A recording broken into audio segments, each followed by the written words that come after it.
Bonjour à tous, j'espère que vous allez bien. Bienvenue pour ce nouveau numéro du petit exo de colle. Aujourd'hui, numéro 53. Et pour ce numéro, je vous propose l'exercice suivant. Nous avons deux compacts disjoints de Rn et on aimerait démontrer que la distance entre ces deux compacts est strictement positive. C'est un exercice vraiment très léger de topologie, mais je pense que ça peut être assez intéressant pour de la révision. Donc voilà, je voulais vous proposer ce petit exercice vraiment juste là pour s'amuser. Vraiment pour réviser des petits trucs, des petits réflexes qui me semblent importants à réviser. Et donc voilà, je n'ai pas grand chose d'autre à dire concernant cet exercice de colle. On va y aller assez rapidement. Donc avant que je me lance sur la résolution, n'hésitez pas à faire une petite pause avant que je ne vous dise quoi que ce soit. On est parti? Allez, on est parti. Bon, ça va aller vraiment très vite, hein. Ça fait vraiment partie des réflexes que vous devez avoir quand vous avez à faire un exercice de topologie. C'est vraiment bam, quoi. Alors l'idée est vraiment la suivante. Donc c'est quoi la distance, hein? Je sous-entends ici que la distance elle est donnée par une norme, hein. Donc je vais regarder la norme, hein, juste pour rappel quand même, la distance ici entre deux ensembles KL, c'est l'inf pour petit k dans grand K et pour petit l dans grand L de la norme de K moins L. D'accord? Donc ce que j'appelle distance, c'est ça. Ok? Et donc bon, vous devez vous douter que je vais utiliser la norme, hein.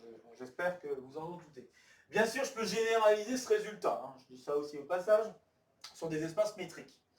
Bref, donc en fait l'idée c'est de travailler avec des compacts, hein. Et donc il faut se rendre compte, et c'est ça le réflexe que vous devriez avoir, il faut se rendre compte que d'une part, K et L étant compacts, ça va impliquer que le produit cartésien de K avec L est également un compact.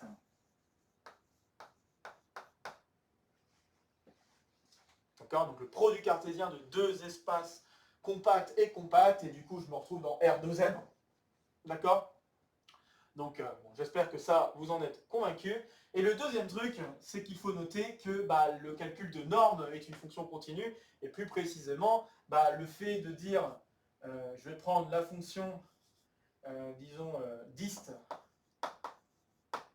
la fonction dist qui va aller de K croix L vers, ici, les réels positifs, qui à KL, un couple KL, associe finalement dist de KL, petit k, petit l, qui est donc la norme de K.L, ça, cette application-là, l'application, le calcul de la norme étant une fonction continue, on doit bien se douter que cette fonction-là est continue sur R2n, si vous voulez.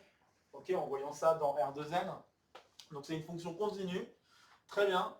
Et donc, quand vous avez un compact, donc là vous avez un compact qui est envoyé dans R+, via une fonction continue, ça veut dire que le résultat doit être également un compact. Donc ça implique que l'image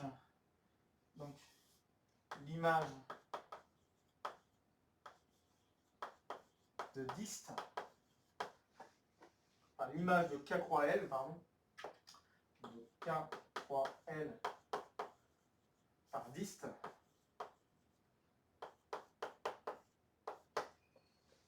ouais, j'aurais peut-être dû mettre Rn. Permettez-moi peut-être de modifier un tout petit peu, parce que la continuité, c'est pas juste sur les compacts, c'est dans Rn croix Rn, donc dans R2n. Donc ça, c'est une application continue, hein, donc il n'y a pas de problème avec ça. Et donc l'image de K croix L par dist, cette application-là, eh bien ça va être un compact.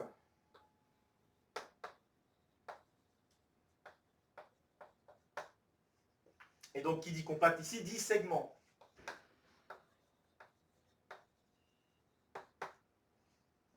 Ok? De plus, vous devriez avoir en tête, j'ai une fonction continue sur un compact, donc cette fonction alors continue est bornée et atteint ses bornes.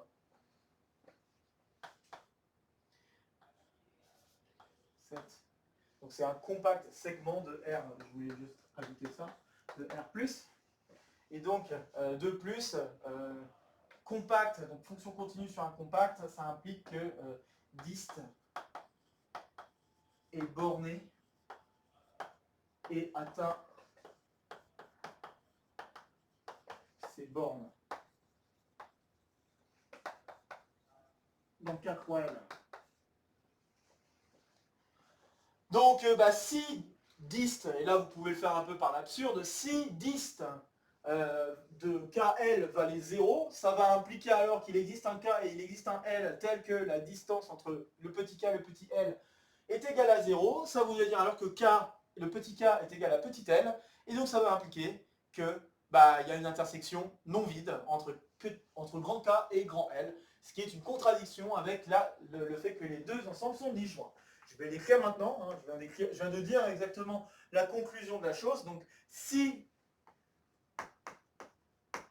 dist de grand K, grand L est égal à 0, ça impliquerait alors qu'il existe petit k, petit l, donc k croix L, donc là comme ça, k croix L,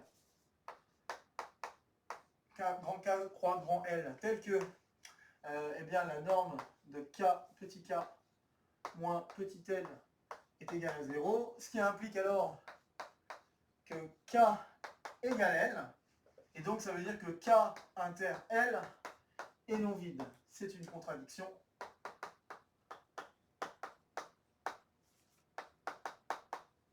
Car K et L sont disjoints. Et voilà, on a terminé l'exercice. Voilà.